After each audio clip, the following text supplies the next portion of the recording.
Hi everyone, my name is Dimitrios and I'm back. Firstly, I wanted to thank everybody so far that's been subscribing to my channel. Appreciate it a lot, thank you very much. I'm new to YouTube, but I'm not new to communicating. And I have got a number of projects on the go, but today I want to actually talk about my roadmap and my move that I've made into moving into a new photographic system, and explain my reasoning behind it. And you know, it's not anything to do with influencing anybody out there, it's just my personal experience with the products and what they have to offer. For those of you who are not familiar with me, I've been a creative person for the last sort of 30 years, and I, apart from being a very technical person as well, I'm also a professional photographer, and I have used pretty much every single system or manufacturer that's available. So I went from Pentax to Canon, and from Canon I went over to Sony, then moved back from Sony over to Panasonic, and then from Panasonic Lumix. From there moved back out to Nikon, and moved back again, or back in and out towards the Fuji system. Fuji's been a fantastic product as well for a long period, just because of the way the cameras work and the retro feel. And this year I have decided to go back to the Nikon system, or Nikon, for personal reasons.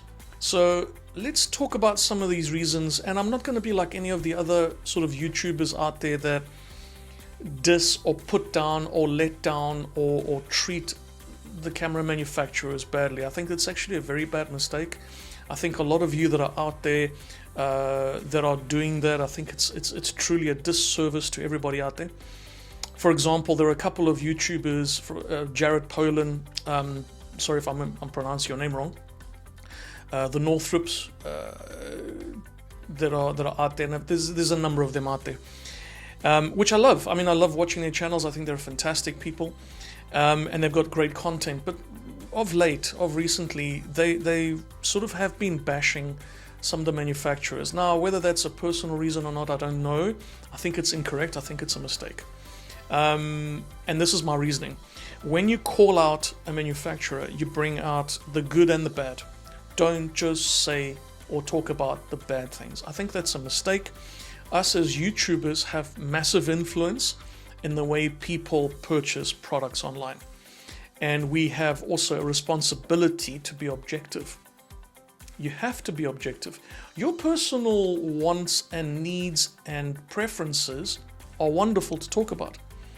And we want to hear these things, but they mustn't be used as an influence for someone else who's watching you or listening to you to buy the products. So this is why putting your personal preferences inside a video and talking about things, but at the same time only bashing a provider or bashing a manufacturer, I think that's a mistake. I think that's a very big disservice, and I think you need to really rethink your content. Now, my YouTube channel is not anywhere near these large YouTube channels, but that doesn't matter. It really doesn't matter, and I honestly don't care how big a YouTube channel is. The important thing about talking online, doing videos online and teaching online is to talk about the facts, okay? And there's always good things and there's bad things about camera systems and gear. I mean, let's face it, there is no such thing as a perfect camera at all, or a perfect lens. There isn't. What is perfect is the person who's taking the photographs, or the person who's taking the video. Their perception, their usage, their experience, that is what matters, not the gear. So for some person, Nikon would be better than Canon. For some other person, Fuji would be better than Canon. Or another person, Sony would be better than, say, Nikon. I mean, it doesn't really matter. It's a personal preference. But when you have a YouTube channel that is that strong, those of you who know what I'm talking about, the large channels, and you bash a particular manufacturer, but you don't lay out the good things and the bad things, then you're really being a disservice to the industry. We have to truly conserve and keep this industry going. Photography and videography is changing. Mobile phones today, smartphones, not that they're smart, but the point is today's mobile devices are so good at what they do that they're a threat to the industry. But that's the one approach of seeing things. What about the other approach? It's just another tool to add into your arsenal of tools, into your bag of tools. So think about it carefully before you start producing information and content online and bashing manufacturers. So now let me take the approach from my perspective. And this is only my perspective, this is only my experience. It's not anybody else's experience, or at least if it is, okay, fine. I don't mean to bash anybody and I don't mean to let anyone down, but I'm going to explain to you my movements in photography. First of all, my mom was a photographer for many years, a professional photographer. And she's used every single system at her time during the film days, and eventually chose a particular system that she loved using, right? Because of her personal preferences, but she used all of them and never bashed a particular system. So let's take some of the manufacturers today. Let's take a look at, we can start off with, say, Sony, right? Sony, many people love it, many people don't love it. It doesn't really matter. Sony is one of those companies that is truly pushing the boundaries of technology. They are a technology company, first and foremost. They're a film studio, second most, okay? They create serious hardware. And we have to understand that Sony is one of those companies that is going to push technology. You see, Sony has been in the forefront of generating some of the most impressive full-frame cameras that have come out in terms of mirrorless in the last 5 years to 10 years, right? And despite the fact that maybe they're not as ergonomic as any other of the cameras, you can't argue the fact that they have got some incredible technology. Now, you know, there's some other things that are not so great, like the menu system and the ergonomics, obviously, and overheating problems in the beginning and battery issues. But they listened, they overcame the problems, and look at them today. They've got some incredible cameras. The A7 4s and the A7R4s and the A1s and the A9s, phenomenal cameras, if that's what you want. So if you want speed and you want, you know, heavy sports photography, but you're a Sony person, you like the tech, you like the push forward, and maybe ergonomics is not your worry about it. You don't have to worry about it. Well, then what about going for the A1? I mean, it's an expensive camera, but what about it? Or the A9? Nothing wrong with it. And they've got great lenses. And one of the things about the E-mount lens system that Sony has is that you can adapt almost any lens to it. So that's an advantage, right? But again, it's a personal preference. Let's take another example. Let's take a look at Canon. Canon's been around for ages. Canon revolutionized the industry by bringing their first camera, digital SLR cameras with video.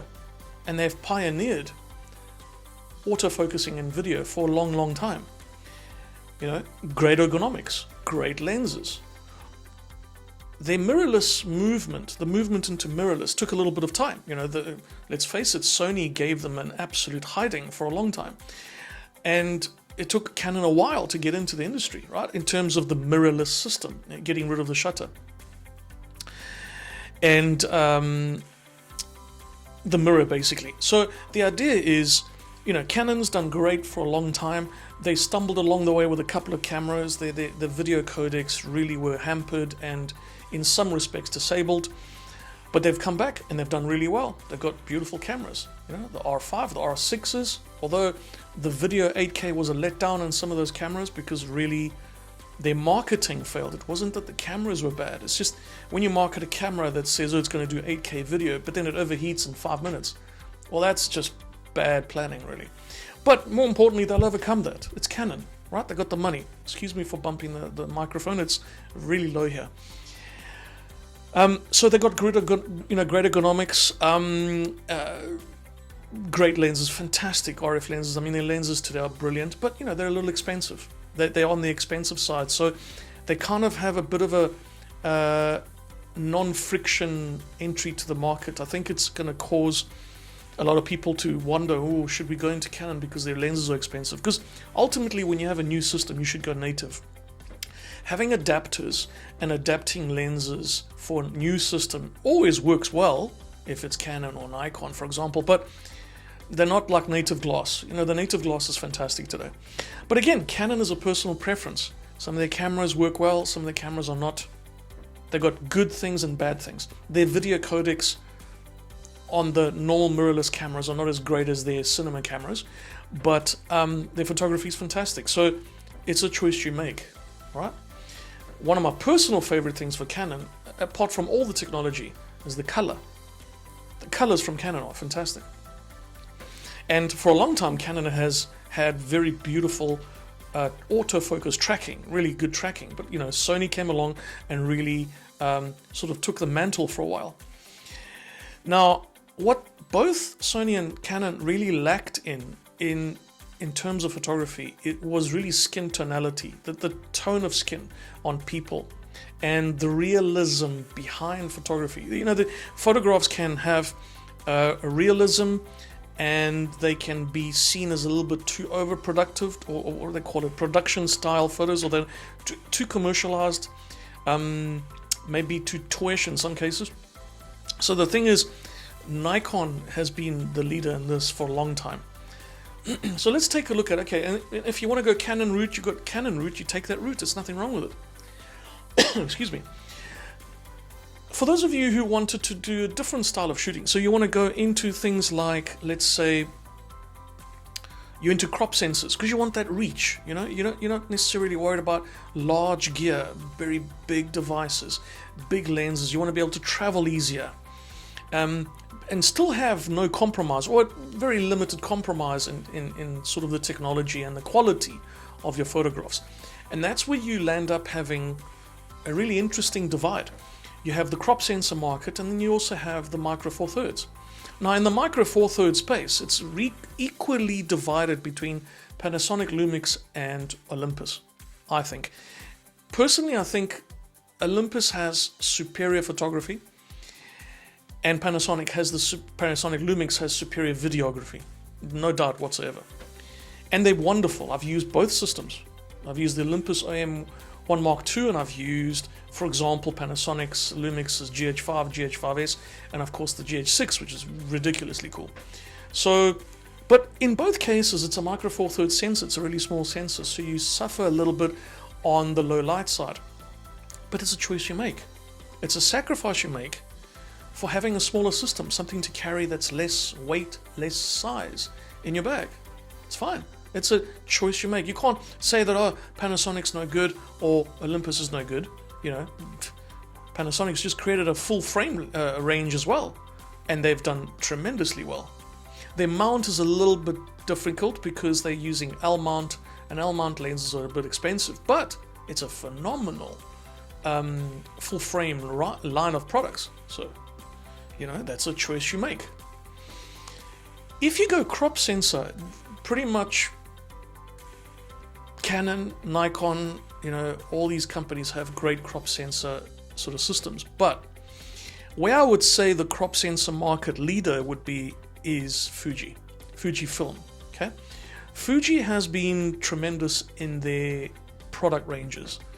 Of course, Fujifilm has also created a medium format, or I should say larger format system, which I have had the pleasure of using both crop sensor systems and their larger format or medium format systems. And I can't deny that I've loved the way Fuji produces images. On the crop sensor side, of course, you're letting go a little bit of low light capabilities because it's a smaller sensor than full frame. But what they did was they counteracted that with incredible photography. In fact, their JPEGs, not the RAW files, but the JPEG files out of camera today, Fuji's the best. And I try to tell you that because I've tried all the systems and I can see the difference. In fact, what Fuji leads the market in is black and white monochrome. They are untouchable. I mean, even Leica has competition against them when it comes to that kind of photography. Black and white, Fuji's number one. And it stands to reason. If you look at the pedigree of Fujifilm, they've come from the film days. They used to create film like Kodak. So they understand how to make photos look great. And their medium format system, the GFX system, which I had the pleasure of using for about a year, is fantastic. I mean, to date, right now, there's only one other system that I could say that gets really close to the look of the GFX without having to go to the Hasselblad cameras and the Mamiya Leafs and all that. And that would be Nikon's latest devices, but we'll get there. So GFX in general, the medium format, and of course the crop sensor, I think Fuji's done tremendous. And their lenses are superb, okay? Pretty much like Canon lenses, pretty much like Sony lenses, the G Masters, pretty much like the Nikon lenses. They have, like each manufacturer has their good and then their exceptional lenses. The most exceptional lenses, I think, in the Fuji system would be probably the 16mm f1.4 and that 200mm that they have in their range, and the 50 to 140 is unbelievable. Then, for example, in Canon, the luxury lenses or the L series lenses, I mean, they're untouchable.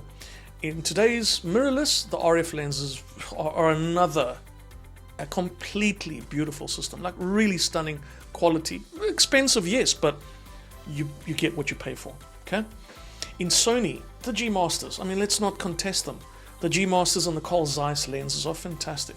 If you're a person that likes photography in a retro kind of look and you want to experiment with lenses on Sony, Voigtlanders, fantastic quality, okay?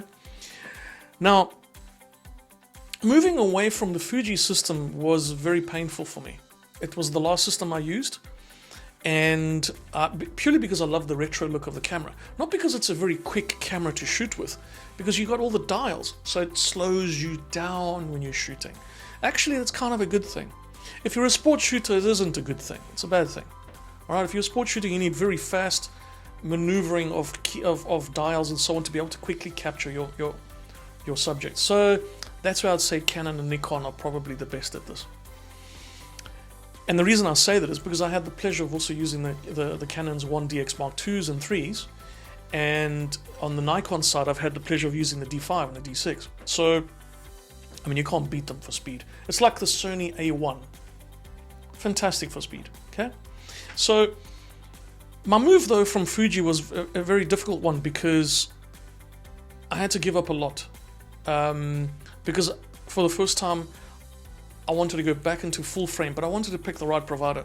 So I looked at all of them. I looked at Sony's providers, Sony's sort of cameras and lenses, and I looked at Canon's range of mirrorless, because I don't want to go back to DSLRs. I think mirrorless is the future, no doubt about it. And I looked at Pentax, of course. Pentax is another brand I went through as well. I looked at Fuji and I thought, should I stay in the GFX system, which is medium format? Although I love it for portraits and product photography and sort of macro, it limits you. It limits you because of that quality. It's amazing, but then I can't do certain types of shoots. I mean, I can do portraits and weddings, but weddings is a little trickier because you need a little bit more speed when you're doing weddings. So actually, the GFX is great when you're slowing yourself down. So I wanted to, I decided, okay, if I'm going to sacrifice the GFX system, which is medium format, because I want more speed and I want more technology and I want more features, and then I also want to sacrifice the crop sensor of all the technology, all the capability, all the video options, all the great photography, but I wanted to come up with a system or use a system that gives me the best of both worlds. Now, I looked at Canon, the R system, and I looked at Sony's A7 IVs and A7R4s, wonderful systems, and I looked at Panasonic's as well, the full frame. None of them sort of gave me the look that I wanted.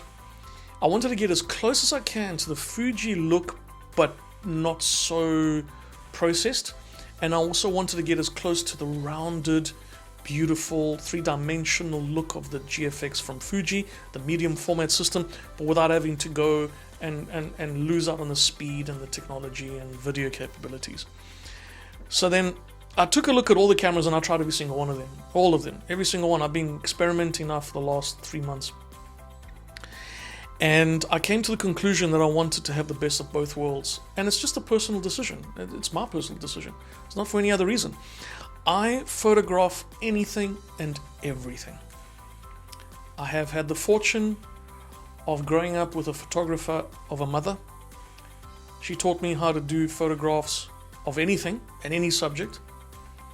If you tell me to go and do sports shooting, I'll do it. If you tell me to do product photography, I can do it. If it's portraits, I'll do it. If it's flash photography, no problem. If it's landscapes, no problem. Okay? I don't distinguish myself like all other photographers in the industry. I know that you need to do that when you're in the industry and you're making it as your primary business, but for me, it's a secondary and third business as well. And I like to photograph anything and everything. That's who I am. And I will stand up against any other photographer, no matter who they are. Not because I am blowing my own trumpet, not because I'm arrogant, no, it's because I have practiced.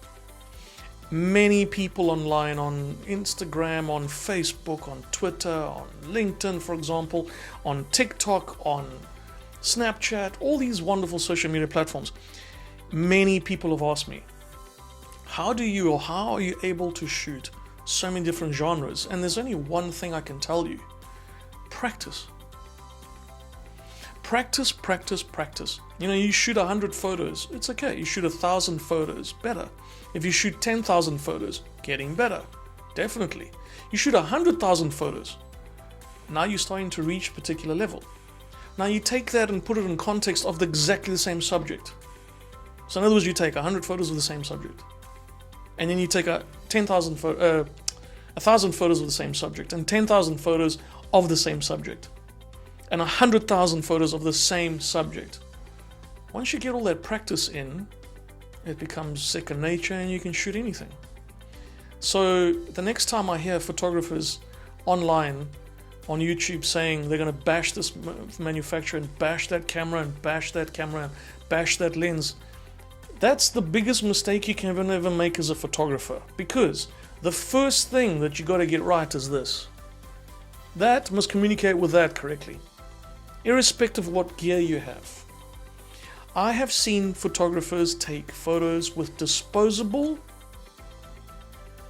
1980s camera photos with those cameras better than today's top DSLRs and mirrorless cameras, because of the photographer behind the lens, behind the camera.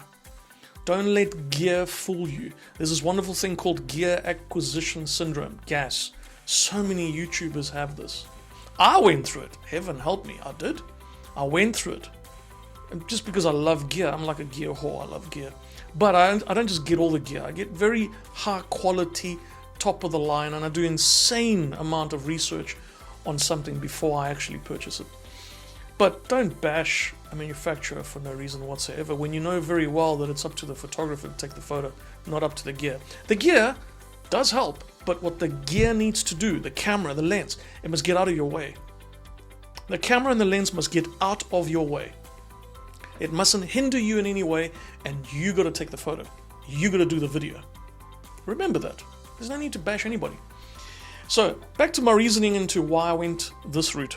Now I have completely moved over, obviously, to mirrorless, although I still love the DSLR side, but I have also chosen to move away from the Fuji system for personal reasons. One, as much as I love Fuji, what it didn't give me is a close enough look to the GFX, and as much as in medium format, and as much as I love the GFX system, I'll repeat this again, it doesn't give me enough technology, and I love speed and just some extra bits that I need in terms of video. Now I looked at all the manufacturers and I decided to go towards the Nikon, or as some people call it, the Nikon system. My reasoning for this is very simple. Nikon has struck an exceptional balance between their cameras, the Z series cameras. If you wish to use older lenses, their FTZ2 adapter is absolutely the best adapter in the industry for one reason. Not that Canon's adapter is not good and all the other adapters are not good. No, nothing to do with it. It's because what they've managed to do with that FTZ adapter is in no way whatsoever hinder or reduce the capability of the older lenses on the new Nikon cameras. In fact, some of the lenses actually perform better, which is, incredible to see.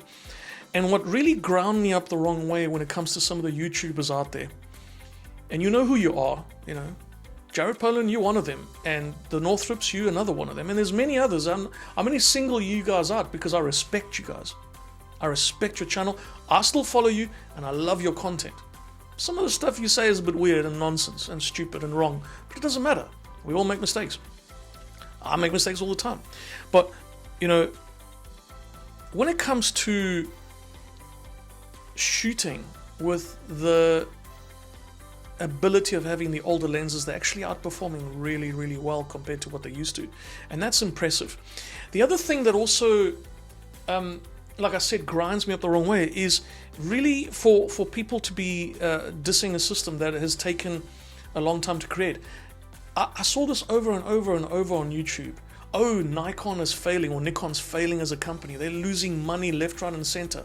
They're failing as a company, blah, blah, blah. How do you know? Do you work there? Have you worked in the financial part of their business, the finance, the administrative side and finance side? How would you know? Are you an investor? What a big disservice you did to Nikon for putting content out there saying, oh, they're going to fail, they're going to go away as a company. Are you kidding me? Nikon's pedigree is insane. It's like Canon's. They can't fail as a company. They'll reorganize, reshift, and that's what they did. They cleaned house. And look at them today. They've just posted a 300 to 400 million or billion, I can't remember what the amount is. I could be wrong. Please let me know the amount is. Profit, okay?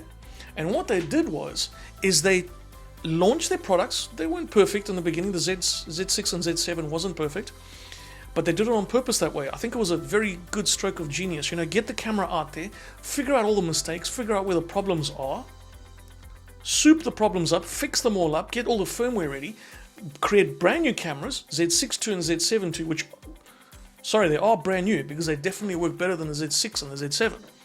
The second versions are phenomenal. And then, as a Trojan horse, release a Z9. And the Z9, let's face it, it's like a D6, okay? And it's not even their top, I mean, at the moment it's the flagship, but it's not going to be the top flagship. There's a new one coming. So, and what Nikon did was, very carefully, they worked on their mount system. And the mount is important because the mount is kind of like Sony's mount, right? It's very close. The bayonet, I forget what they call it, but the actual mount, the flange, right? It's so close to the lens that it brings in the light a lot better. You gotta remember that the sensor is just a sensor, right? It's not doing anything except sensing light. So if your lens is exceptionally close to that sensor, you're gonna bring in the best quality light. And it's easy to explain this. And I'm sorry for creating such a long video, but this is very important. If you take a torch, right, and you in the dark, and you shine it against a white wall, the further you are, the more diffracted the signal is, right? The more sort of spread out the light is. As soon as you get closer and closer and closer and closer to the wall, you're going to get almost a perfect circle. That's what Nikon has done. They've put their mount system in such a way that the lens is exceptionally close to the sensor, creating almost perfect light distribution between the lens, or movement I should say, light movement between the lens and the sensor. That was exceptionally well done by Nikon. And unless you really understand technology, you won't get it. All right? And and I'm not saying you won't get it straight away. But if you try it out, if you try out the lenses they've created, and everyone freaked out, oh, they bashed the lenses, oh, it's an f4, or it's an f1.8, or an f2.8. Yeah, but those lenses are punching way above their limit. For example, I have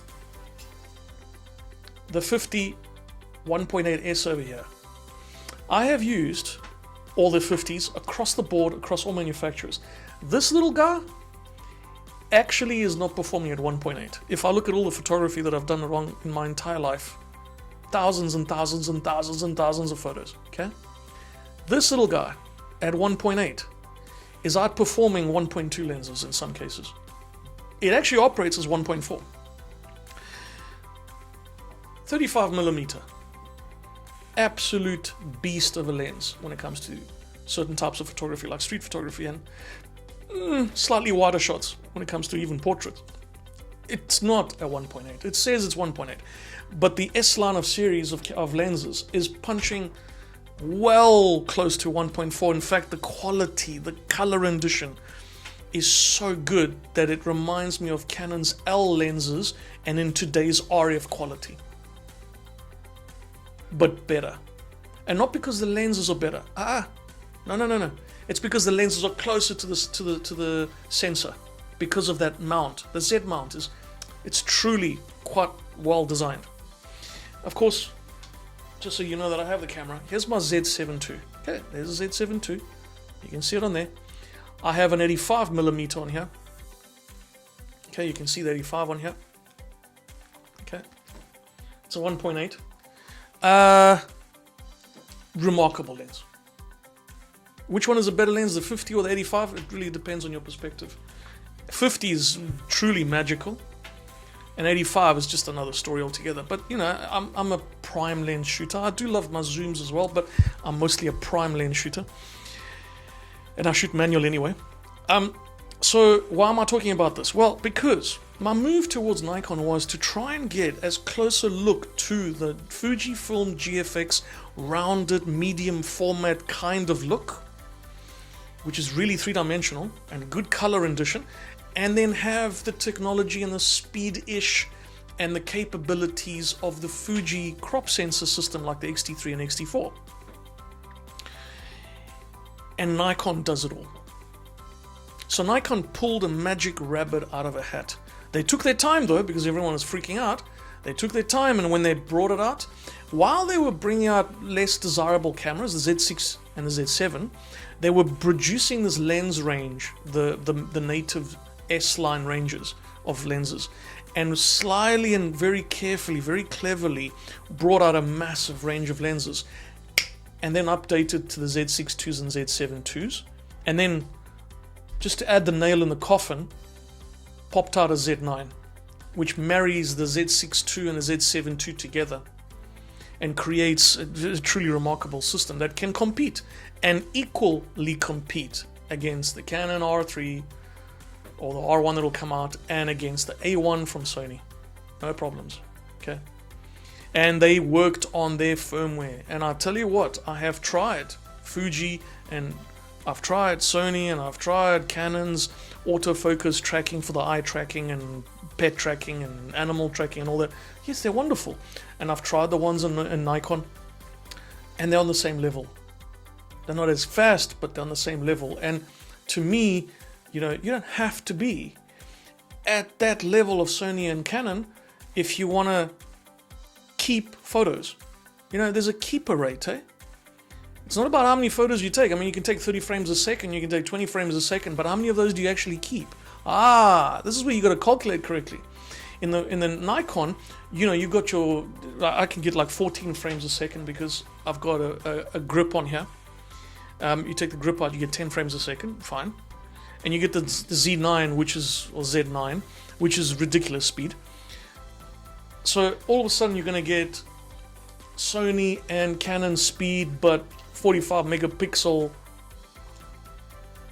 with the Z9, and then what is missing? Nothing. You got the eye order tracking, you got everything with the Nikon camera, and exceptional ergonomics, great menu system, phenomenal lens mount, and truly quite affordable lenses, considering that these lenses are first of all tiny and not so heavy, and also not as pricey as Canon's or Sony's, and at the same time they're punching above their weight category. I mean, the 1.8s are going close into 1.4s, if not 1.2 capability. And then the next lens which I hope to get in my hands is the 24 to 120 f4. Everyone's going, f4. Try the lens. You'll be so horribly surprised at how an f4 is not doing f4. I mean, this thing's punching like close to 2.8 if you look at the quality of the photos. So the choice I went, instead of doing Z6 II instead of Z7 II, is I'm not predominantly a videographer. And if I do take videos, I prefer the Lumix Panasonic cameras, purely because of their capabilities of the 8K videos. But not because, you know, the Z9 can't do 8K, it's because I'm not going to go and pay 6 grand for a camera, not yet. So I decided, okay, do I want to go to Z6 II and have the low noise, low light capabilities? No, I can choose the right lenses and achieve the same, or almost the same result. But more importantly, I wanted the higher megapixel count, okay? And if you don't believe me, take a look at my website, obiphoto.com, Obiphoto, it'll be at the bottom, okay?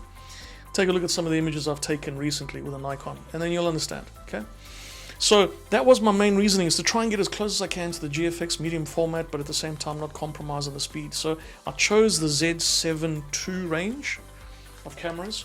I purchased the grip because, come on, doing this kind of photography, look at your hand. Seriously, you're going to damage your hand over time. Hence, grip. I don't understand why I see people, when they have a grip in their camera, they still take vertical shots like this. I mean, honestly, are you kidding me? Do this correctly. All right, you've got a nice grip. Use the vertical grip correctly. That's the way you should shoot. Otherwise, you're going to have a bit of a jitter or a movement inside your camera, and it's not going to be as clear. It's not going to be as sharp as you want the shots to be.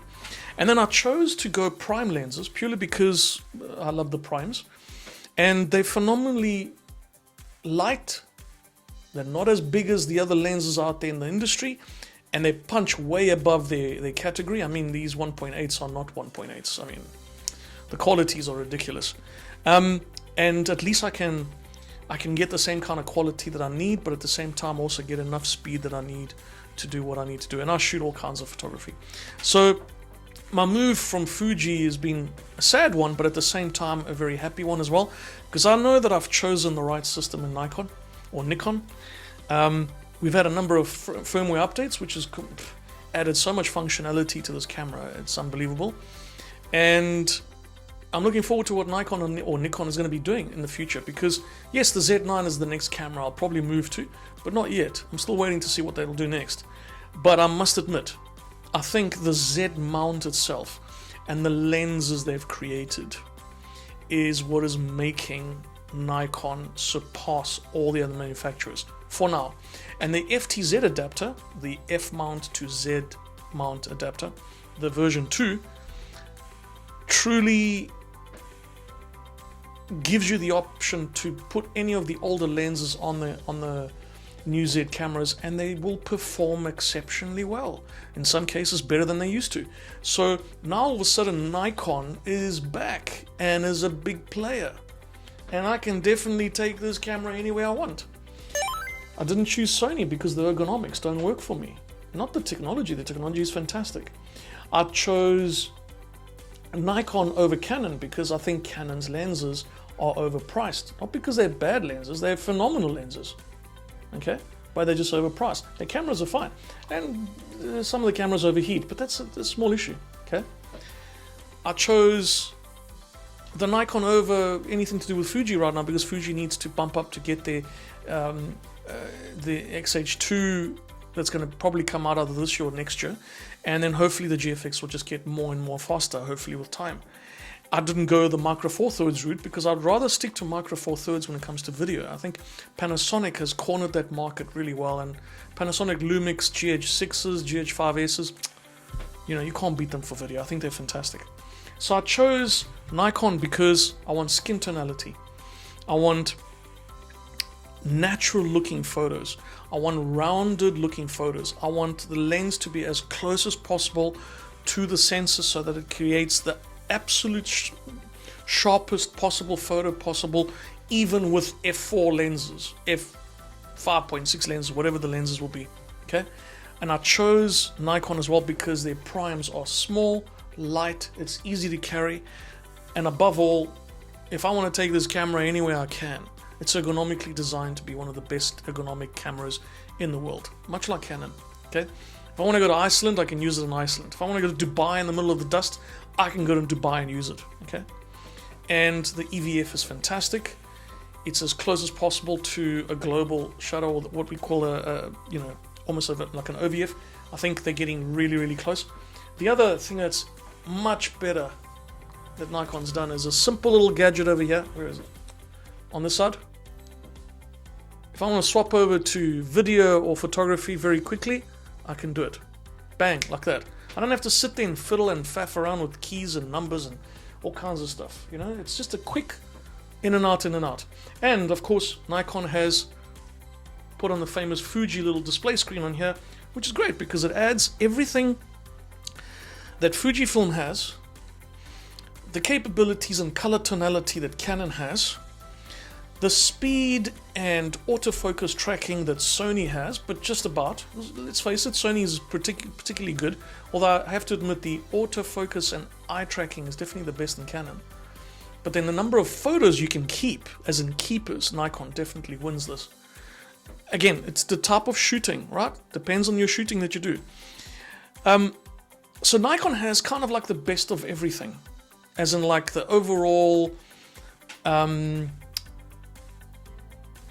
well, how would you call this? I wouldn't call it master of everything or the best of everything, master of one. I think it's they do everything exceptionally well. And that's the reasoning for this. So, in cutting this short because it's a long video, and I know it's almost 45 minutes or so, maybe even goes to an hour, I don't know. I wanted to create this video and then notify people out there who know me and follow me, and not just on YouTube. I've got a huge amount of followers on Instagram, over 100,000. And I wanted to let people know I haven't given up on Fuji. I haven't given up on Sony. I haven't given up on Canon. I haven't given up on Panasonic or Lumix. No, I just use the tools that I use at that moment to create the shots and create the content that I need. I love every single camera manufacturer and every single lens. That's the difference. See, the difference between a YouTuber who's been a photographer in the past and is just a YouTuber now, or does half-half, or somebody who's just a YouTuber, or somebody who's just a photographer, you're going to be slightly biased towards whatever manufacturer you're using at the time. I'm predominantly and foremost an information security professional and digital forensics investigator. That's what I do for a living. Second career that I have is I run a photography and videography business. It's my second career. My third career is that I'm a writer and author. All right, and many other things that I do. So photography will always remain one of the loves of my life because I will never get bored from it. It'll not be my primary business. And more importantly, I'm not scared of moving over from one system to another. I'm not loyal to a particular brand. I'm loyal to quality. You know, it's not about quantity. It's not about speed. It's not about only quantity. You have to have a good balance. So it's not just quality. It's not just speed. It's not just technology. It's not just ergonomics. It's not just the menu system. It's not, you know, tonality of skin tones. It's not just color. You need balance across everything. Just like you need balance in life. Nikon has struck a very nice balance across all those types of aspects and is also allowing me to open up my photography to different genres without having to move over to a system that's only going to deal with speed and only going to deal with quality. You know, speed, Sony for example, and it's only, although let's not put Sony down, I mean they've got incredible quality as well, but you know, predominantly concentrating on technology and speed. And then Canon, colors and video, okay, nice. Fuji, light, compact, retro, speed combined with quality. And then of course on the GFX side, medium quality only but not enough speed. You know, every single one of those manufacturers is compromising some way, or at least they're not pushing something. With Nikon, what they've done is they've pulled a magic rabbit out of a magic hat. And they've done a great job. They've created a balanced system. You know, not 100%, but 99%, 98%, 97%, you know, depending on what you're shooting. And they're giving you the best of as many possible photography genre capability type of shooting that you want to do. So that is the reason that I have moved over to Nikon or Nikon. So for those of you who do follow me, I do miss my Fuji system, absolutely. I miss both the X-T3. I didn't like the X-T4, I never did. I like the look of the camera, I just didn't like the way it worked. I did like the X-T3 a lot, and I love the GFX, but you know, it hampered my photography. And it also escalated it. Fuji, phenomenal technology, exceptional video, great tracking. Ergonomics, no. You need better balance on lenses, but they're doing better and they're getting better. Canon, phenomenal lenses, a little too expensive but brilliant. Cameras, exceptionally great, but then badly marketed. You know, if it's going to do 8K video and it overheats, then don't say that it's going to do 8K video. Just say it's going to do 5 minutes of 8K video. That is better. Okay, and then of course, great tonality, wonderful cameras. Nothing wrong with Canon. I love them. Micro Four Thirds cameras, they're all great, you know, they're all fantastic. So I chose Nikon or Nikon because it gives me everything that I need personally and gives me such a great balance across the board that now I can take my capabilities of being able to shoot any kind of genre and match the technology to that.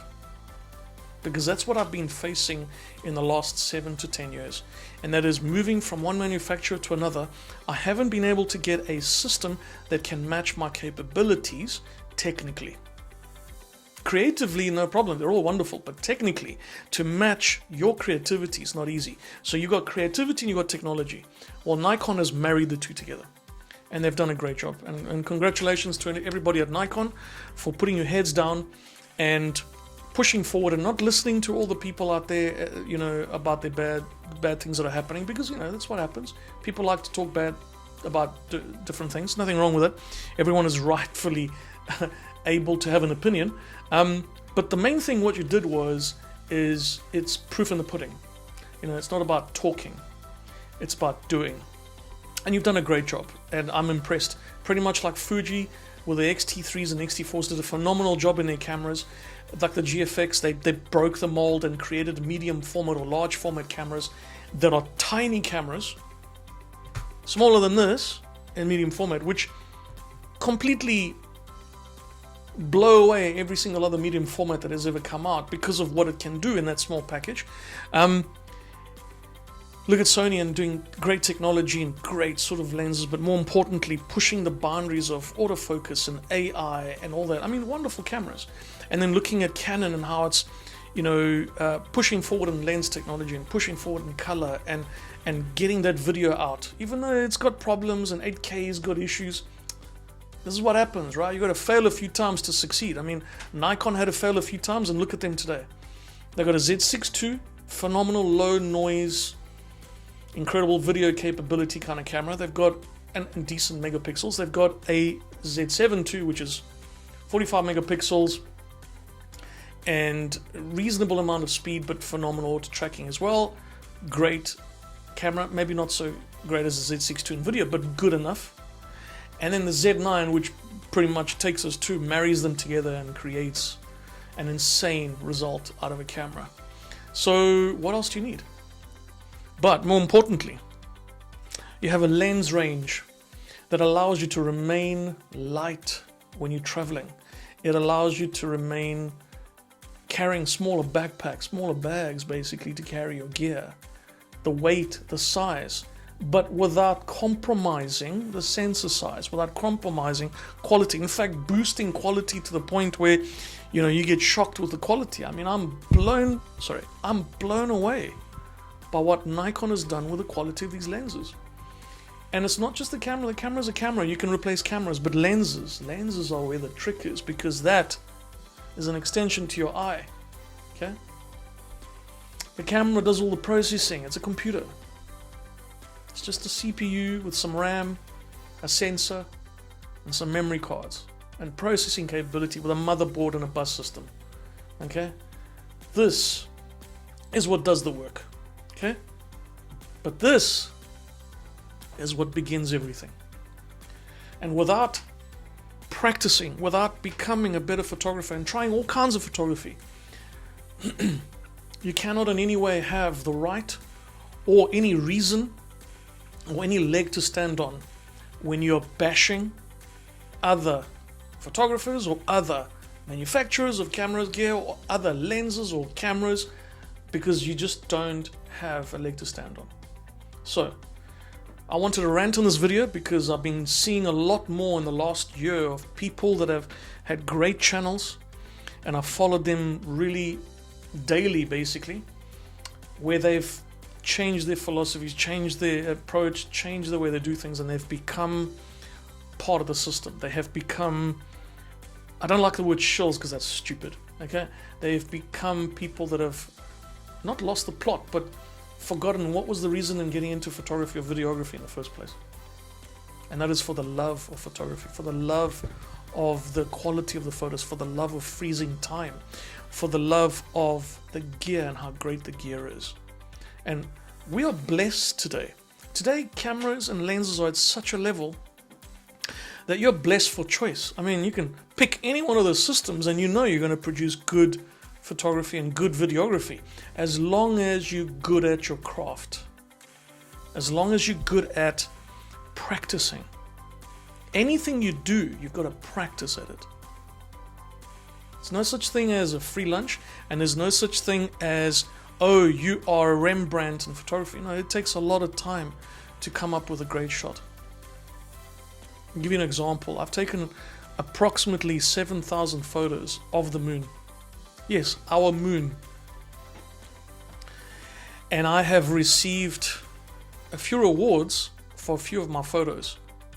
One of the photos out of the 7,000 photos I've taken is the only photo I could say that I'm absolutely 100% pleased with, after taking so many.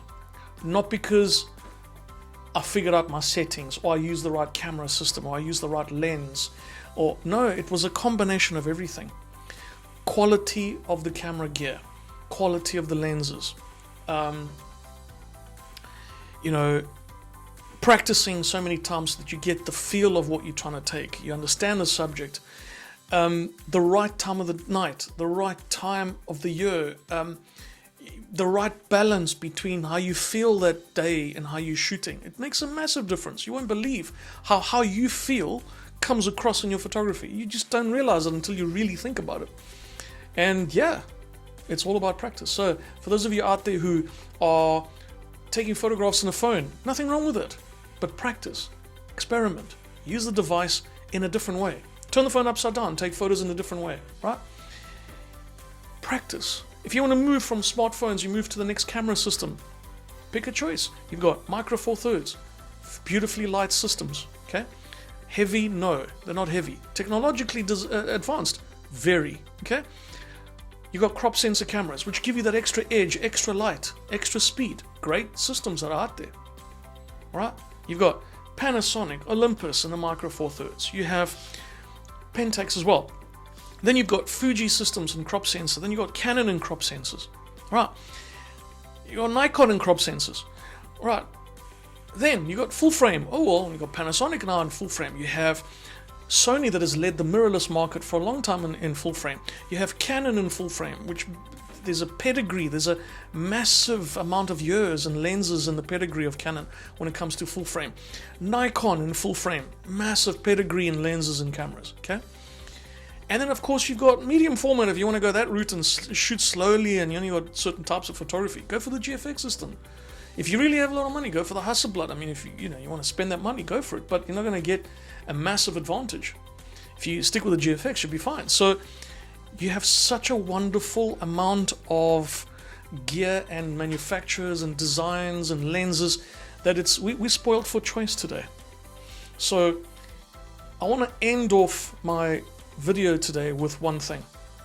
Those of you out there who are bashing vendors, suppliers, other photographers, manufacturers of cameras and lenses and so on, just stop doing that. Just be objective. Be nice about all the gear. Don't slant your opinion because you're not being objective. Be constructive. Show the good side and the bad side. Are there bad sides to Nikon? Yes, there are. I need improvements on the EVF. I want improvements in the screen at the back of the camera. I need improvements in the way the focusing works. Not because it's not quick enough. No, I just want different kind of focusing capabilities as well. I want improvements in the camera, in the way it's designed. I would like improvements in the software underneath. You know, the menu system. There's little things that I don't like, right? I hate having to carry an extra grip, but you know, I'm doing it because it's going to give me the extra speed. If they made the camera just a little bit longer, maybe 3 millimeters longer, great.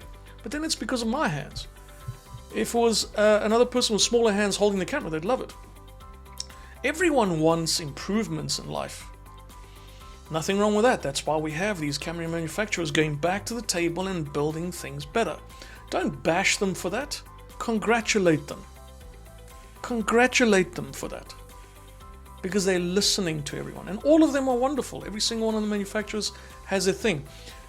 For those of you who are going to get in from smartphone photography into the normal camera industry, you're spoiled for choice. Okay? You are spoiled for choice. Try them all. Go into a shop, go into a business, a photography shop. Try the cameras out. See how they feel in your hand. Take some photos. Figure out for yourself what makes it for you, what makes it work for you. Look at quality. Always think of quality first. Don't just think about speed only. Try and get a nice balance between all of them. If Sony does it for you, go for the Sony. If Canon does it for you, go for the Canon. If Nikon does it, go for Nikon. If Fuji does it for you, go for Fuji. Right. Don't assume that a manufacturer is better than another. No, they are different, not better. What makes the photos better is you, your perception, your composition, the angles basically, the way you think about your photography, your practicing in your photography. Lenses then comes next when it comes to gear, and then of course the camera next. Right, learn your craft. And then once you learn your craft, you can use anything you want. You can use any system you like, and you can take exceptional photos and video of whatever subject matter you're looking at, no matter what system you're using. I challenge myself to go out there and take photos with a phone so that I know what my subject matter is with a device like that. And then I go out there and I challenge myself with a different camera system to see what I can do and how can I improve on it. Use them both. Combine them. Let's face it, smartphones today have exceptional video. On the photography side, there's a long way to go because they're not very good at zooming. You know, they've got a very small sensor, so smaller than micro four thirds. So they're great at photos, but they're using a huge amount of AI to process the images. You're not going to get the natural look of a normal camera. But on the video side, oh my goodness gracious me, they're impressive. On the video side, the 4K that's coming out of these smartphones is unbelievable. So there's a market for that. Okay? And manufacturers have got to take note of this because smartphones are getting really good at this. That's what's going to have to happen. I mean, one thing I would love to see, and this is some of the technology. Sorry everyone, I know the video is going higher than normal or longer than normal, but this is what I'd like to see. Because I'm a technology freak, okay? I love cameras that have this. Nothing wrong with it. SD cards. Lovely. Okay. Oh, cool. Now we're going to have Express cards. Okay, CF Express, wonderful. XQDs, great, wonderful. In my opinion, that's a stupid design. Absolutely stupid design. What a camera manufacturer should be thinking about is the ability to take the technology that exists inside computers today, inside laptops, inside mobile phones, and pull that into their camera systems. In other words, whoever is first, and it might be Sony because Sony loves pushing technology, whoever decides to take a NVE flash cross hard drive, SSD kind of drive, and pop that into a camera to give the camera the capability of 2 terabyte storage, 10 terabyte storage, whatever. When that camera manufacturer puts that into these cameras, and then adds a slot in the camera for like an SD card that can do 2 terabyte as a backup. Wow, what you're going to get out of the camera, because it's a heck of a lot faster than SD cards, XQD cards, CF Express, CFast, all that nonsense. A drive like that is stupendously faster. You're going to be able to pull off 8K without overheating. Like it's easy basically afterwards. And then you can have a secondary card over there as a backup for those of us who like to do weddings and like to have backups of our photography. That, in my opinion, should be the next phase in the technology that goes into cameras, because the lenses are phenomenal, the cameras are phenomenal, they're very close to each other in terms of camera and lenses today. What needs to happen is technology for storage needs to change, because we still buying stupid SD cards and XQD cards and all. That's a weakness in the system, a massive weakness. And you'll only notice that when you lose files, when you lose the devices, or they damage, or that an internal drive. What a system. That would be the best way. So think about it, manufacturers: Canon, Sony, Nikon, Fuji, Panasonic, Olympus, Pentax, and of course I haven't mentioned one manufacturer only because it's a little bit outside my price range. But by the way, I've also used the Leica system, the Leica Q2, and recently I got my hands on the Leica Q2 Reporter, which is a brilliant little camera. I don't use Leica. I mean, I love the image, but I can achieve the same image with the Fuji cameras, so I'm okay with it. But for those of you who shoot Leica, wonderful, great system. They were #1 in mirrorless. They first came out with mirrorless. They came out with incredible photographs. Their color rendition is fantastic. But hey, shoot with what makes you happy. Right, now I'm going to end this video. Thank you for listening. I know it's been well over an hour. Thank you for your time. And I'll leave you with this thought. Photography and videography freezes time, brings back time, and allows you to be creative in the world. Having creativity in your life is so important, because we are naturally drawn towards technology and being technical and doing technical things because of the way the world is going. But if you want to think out the box and you want to enjoy life better, you got to be creative, right? You got to think about how you can be creative in life. Some people travel the world to be creative. Other people make things to be creative. Other people are artists and they draw things. Others are musicians and they play music to be creative. I mean, I'm trying. I'm not very good at it, but I'm trying. So others are photographers. Others are videographers.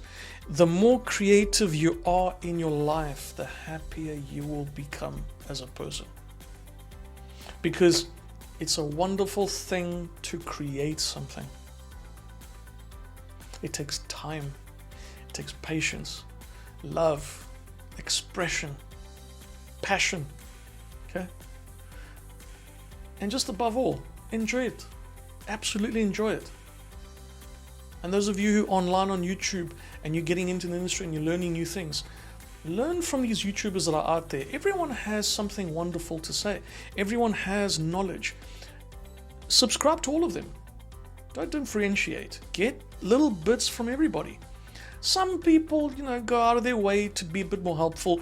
Others, bash other manufacturers. Fine, that's their opinion. But you know what? They'll eventually come around and eventually they'll change and they'll realize and they see the light. Don't get influenced by by specific people. Get influenced by everyone. Learn from other people. Learn from other people and what they do. And above all, enjoy the ride. Enjoy the journey. All right, thanks everyone. I'm glad that you stayed this long with me. I thank you from the bottom of my heart. Like I said, I am a new YouTuber, so I would love for you to, if you haven't subscribed already, please subscribe. It'll be a little link at the bottom, and join my channel. And at the same time, put that reminder notice, because whenever I bring out a new video, which I don't do that often, but when I do, they're serious videos. And as you've seen today, I don't cut my videos. I don't really edit videos. I don't see the point unless you're going to do high production videos. And I'm very comfortable sitting in front of a camera. I don't have a problem talking. If I make a mistake, I just talk about the mistake. So hopefully you've enjoyed some parts of this.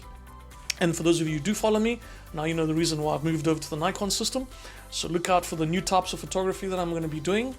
The website's going to be below.